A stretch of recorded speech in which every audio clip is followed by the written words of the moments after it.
भागते रहो अपने लक्ष्य के पीछे, क्योंकि आज नहीं तो और कभी करेंगे लोग गौर कभी। लगे रहो बस रुकना मत, आएगा तुम्हारा दौर कभी। जय हिंद दोस्तों, यूट्यूब में तिरंगा इंस्टीट्यूट चैनल पर आप सभी का पुनः हार्दिक स्वागत है। मैं शिवेंद्र सर आज आपको मेंसुरेशन के फर्स्ट पार्ट में कुछ महत्वपूर्ण क्वेश्चन कराऊंगा जो आगामी एग्जाम के लिए बहुत महत्वपूर्ण होंगे। और इस अध्याय के 5-6 पार्ट आएंगे जिसमें कुछ सभी आकृतियों से संबंधित महत्वपूर्ण क्वेश्चन कराए जाएंगे। इस पहले पार्ट में आपको हम वर्ग एंड आयत से कुछ महत्वपूर्ण क्वेश्चन कराएंगे। तो चलिएगा पहले ही क्वेश्चन को देखते हैं। और हाँ, किसी कारण से हम आपको 5-6 दिन से लगातार कुछ भी नहीं पढ़ा पाए हैं यूट्यूब पर, परंतु अब लगातार वीडियो उपलब्ध कराए जाएंगे, इसलिए उन्हें देखें तथा कमेंट बॉक्स में जरूर बताएं कि आपको कौन सा क्वेश्चन कहाँ समझ में नहीं आया है। तो चलिएगा पहले ही क्वेश्चन को देखते हैं।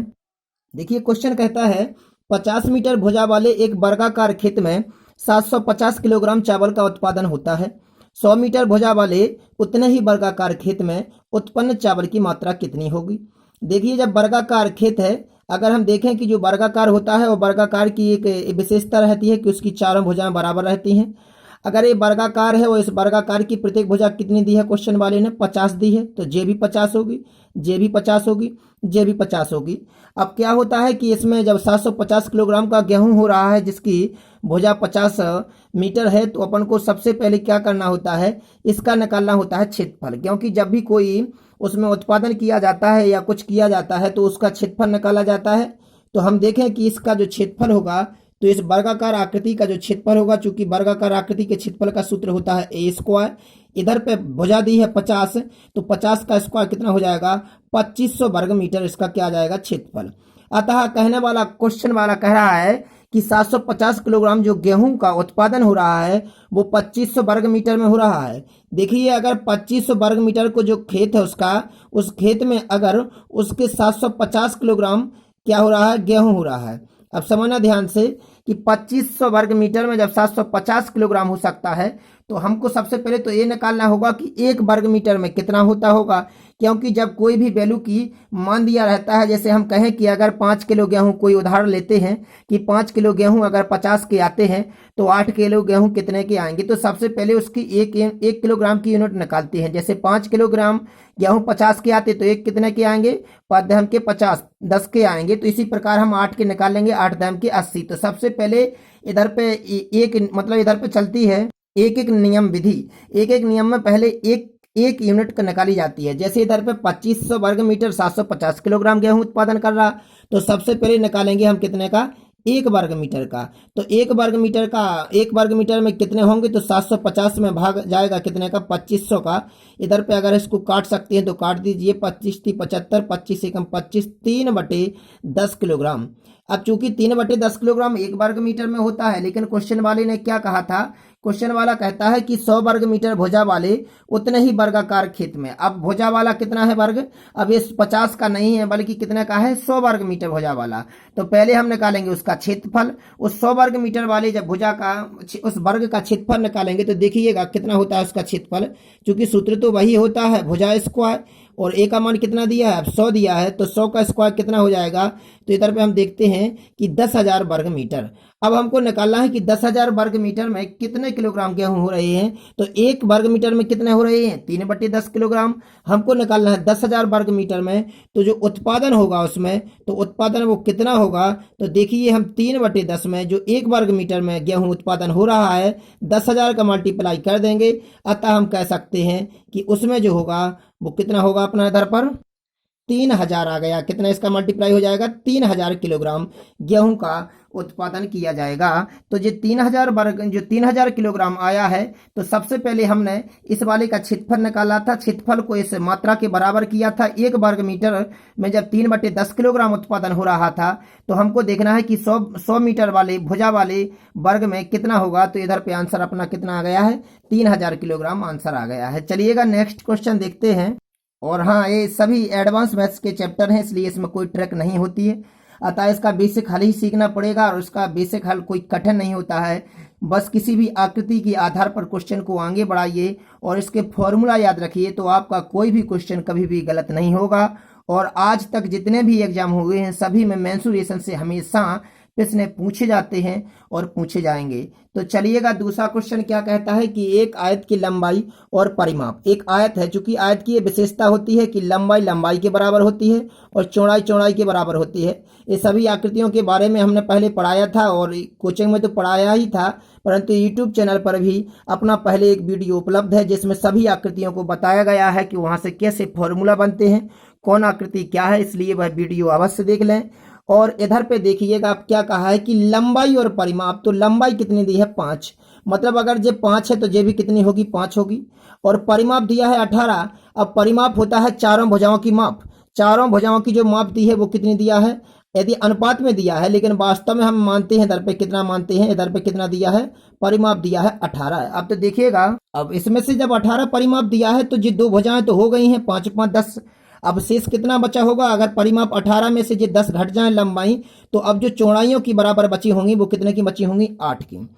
मतलब जब ये दो भुजाएं 10 की हो गई हैं और 18 का टोटल चारों की थी, तो ये कितने की बची हुई है टोटल अब 8 की बची है। मतलब आधी आधी कर दिया जाए तो ये 4 4 की होंगी दोनों, ये वाली भी 4 की होगी और ये वाली भी 4 की होगी। अतः चौड़ाई अगर 4 है तो लंबाई 5 है, तब उसका परिमाप 18 होगा। ये यहाँ पर हम डायरेक्ट कर रहे हैं। अब देखिएगा इधर पे क्वेश्चन ने क्या कहा था कि उसकी लंबाई और चौड़ाई का अनुपात क्या है। क्योंकि लंबाई कितनी है, लंबाई 5 है और चौड़ाई कितनी है 4 है, तो उन्होंने लंबाई और चौड़ाई का जो अनुपात पूछा था वो आंसर कितना आ गया हमारा 5:4 आ गया है। चलते हैं नेक्स्ट क्वेश्चन पर। और हाँ, हम आपको बता दें कि किसी भी अगर कोई भी अगर विषय है तो विषय का ऑब्जेक्टिव पढ़ने से पहले उसका विस्तार रूप पढ़िएगा, ताकि आप पर वो सभी ऑब्जेक्टिव क्वेश्चन बन जाएं।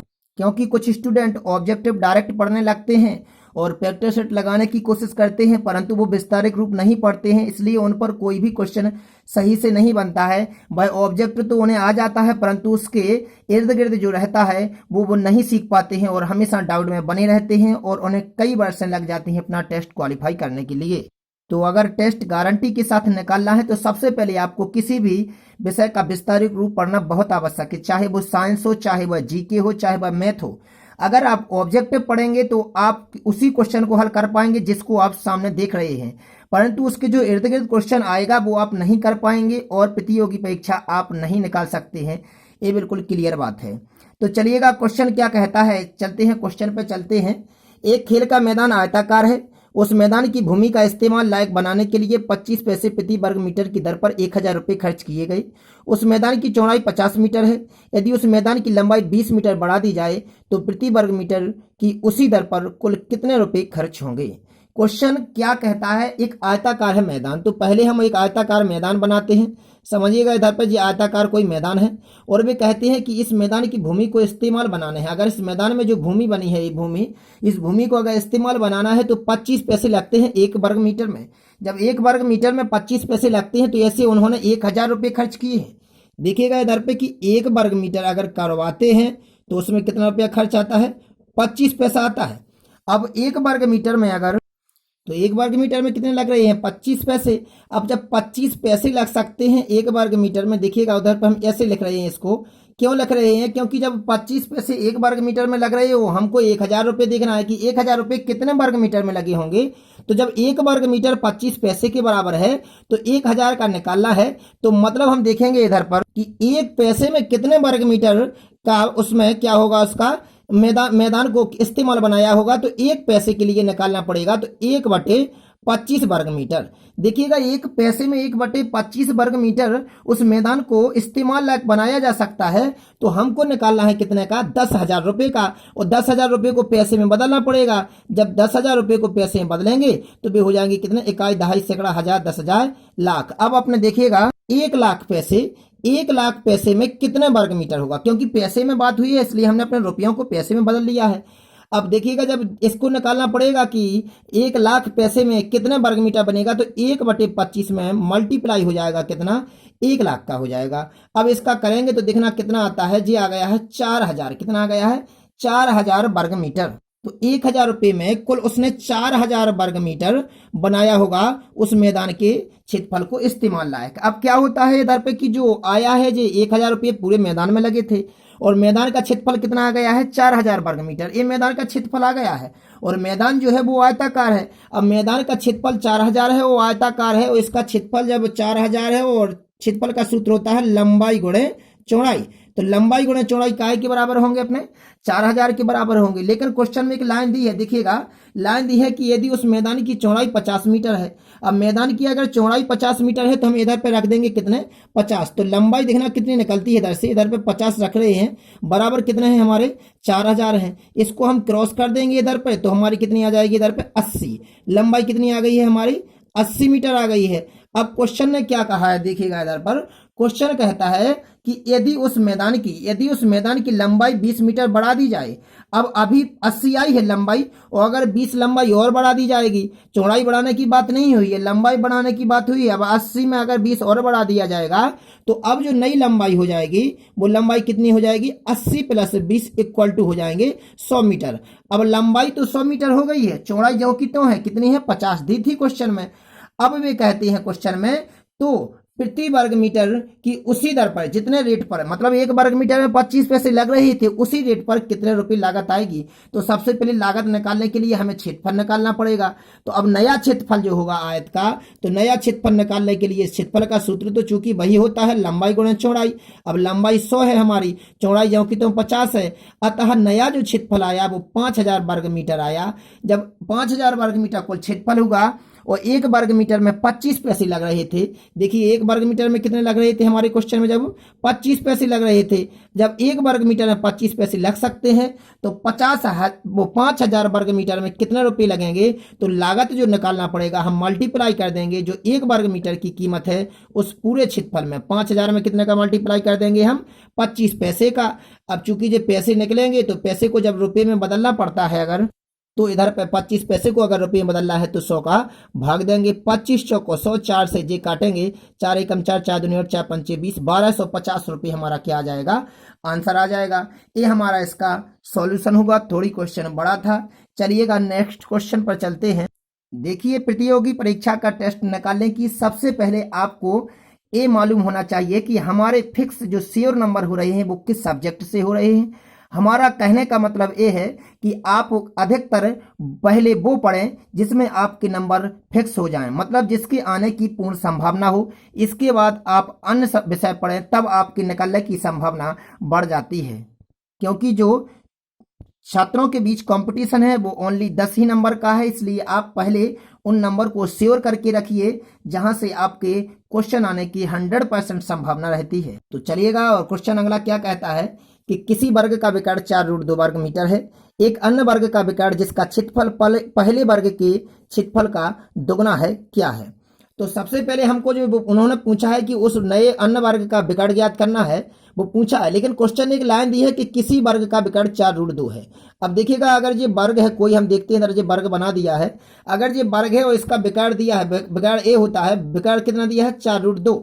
अब इसका विकर्ण का सूत्र जो हमने कहा था कि अगर किसी भी क्षेत्रमिति के क्वेश्चन में, हमने कोचिंग में बताया था कि जो भी, चाहे वो क्षेत्रमिति का क्वेश्चन हो या किसी अन्य अध्याय का क्वेश्चन हो, जो वैल्यू दी है, चाहे वो क्षेत्रफल दिया हो, परिमाप दिया हो, आयतन दिया हो और या और कुछ दिया हो, तो समझ लेना कि उसी का सूत्र लगाकर उसके बराबर कर देना, ऑटोमेटिक क्वेश्चन आपका आगे बढ़ जाएगा। अब जैसे हम देखें कि वर्ग का विकर्ण कितना दिया है 4√2। अब वर्ग का विकर्ण 4√2 दिया है तो वर्ग का विकर्ण का सूत्र होता है √2a। क्या होता है √2a, तो √2a इक्वल टू कितने हैं 4√2।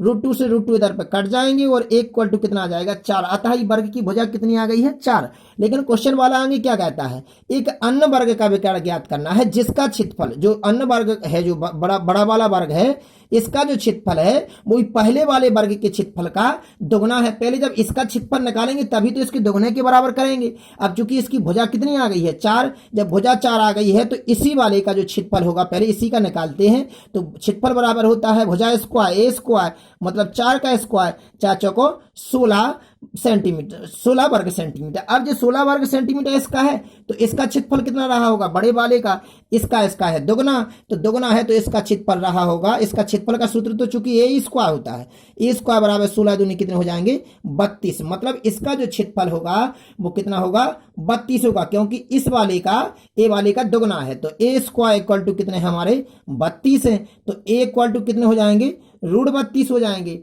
अब चूंकि हमको निकालना है क्या, उस अन्य वर्ग का विकर्ण, इसका निकालना है ये वर्ग का विकर्ण। अब चूंकि विकर्ण का सूत्र क्या होता है, तो देखना वर्ग के विकर्ण का सूत्र तो चाहे कोई भी, चाहे छोटा वर्ग हो या बड़ा हो, सूत्र तो हमेशा √2 ये ही होता है। तो √2 जो कहता हूँ ए का मान इस वाले वर्ग में कितना है भुजा, √32 है। इधर पर रख देंगे, इन दोनों का मल्टीप्लाई हो जाएगा, √64 हो जाएंगे। और √64 का मतलब होता है 8 सेंटीमीटर। अतः उस वर्ग का, उस बड़े वाले वर्ग का जो विकर्ण आ गया है वो 8 सेंटीमीटर आ गया है। चलते हैं नेक्स्ट क्वेश्चन पर। क्वेश्चन कहता है अंगलाई एक वर्गाकार पार्क का क्षेत्रफल 25 वर्ग किलोमीटर है। 3 किलोमीटर प्रति घंटे की गति से पार्क का एक चक्कर पूरा करने में कितना समय लगेगा। एक वर्गाकार पार्क है, देखिएगा इस वर्गाकार पार्क का जो क्षेत्रफल है वो कितना है, 25 वर्ग मीटर है। अब चूंकि वर्गाकार पार्क है तो क्षेत्रफल का सूत्र तो हमेशा ए स्क्वायर ही होता है। तो क्षेत्रफल जो ए स्क्वायर है वो कितना दिया है, 25 दिया है। तो इधर से भुजा कितने निकलेगी, अगर भुजा निकालेंगे निकलेगी 5, क्योंकि ए स्क्वायर इक्वल टू 25 तो इक्वल टू 5। मतलब इस वाले वर्ग की जो भुजा है वो कितनी है, 5 है हमारी। अब भी कहते हैं कि अगर देखें तो इसका 3 किलोमीटर प्रति घंटे की गति से पार्क का कोई व्यक्ति चक्कर लगा रहा है।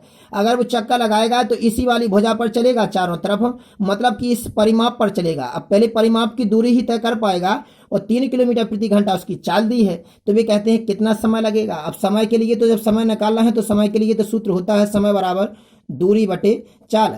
अब समय बराबर जब दूरी बटे चाल है और दूरी हमें मालूम नहीं लेकिन 4 मालूम है, तो दूरी निकालते हैं। पहले वो दूरी चल रहा है उसको पार्क के चारों ओर, इस पर जब इस पर चलेगा तो हम देखते हैं कि परिमाप निकालना पड़ेगा। जो दूरी होगी वो परिमाप होगा, और परिमाप क्या होता है, वर्ग का 4a। तो दूरी कितनी हो जाएगी 4a, और चाल कितनी है उसकी 3 है। तो समय बराबर दूरी बटे चाल। अब चूंकि ए का मान तो हमको मालूम है, ए का मान कितना है 5 है, तो हम इधर पे दूरी की जगह पे क्या रख देंगे 4a, क्योंकि 5, 10, 15, 20 बच्चों को कितनी हो जाएगी टोटल 20 मीटर और 3 किलोमीटर प्रति घंटे की चाल से। तो समय लगेगा उसे कितना, 3 18, 6 सही 2/3 घंटे। ये हमारा क्या आ जाएगा इसका आंसर। अगर ऐसा ऑप्शन में नहीं मिले तो 6 घंटे और 2/3 को बदल दीजिए आप किस में, मिनट में, तो 60 का मल्टीप्लाई कर दीजिए, इधर पे कितने आ जाएंगे 40 मिनट। तो हम कह सकते हैं 6 घंटे और 40 मिनट में कोई भी व्यक्ति उस वर्ग के चारों ओर चक्कर 3 किलोमीटर प्रति घंटे की गति से लगा लेगा। चलते हैं नेक्स्ट क्वेश्चन पर। क्वेश्चन अगला कहता है दो वर्गों के परिमाप 40 सेंटीमीटर और 32 सेंटीमीटर है।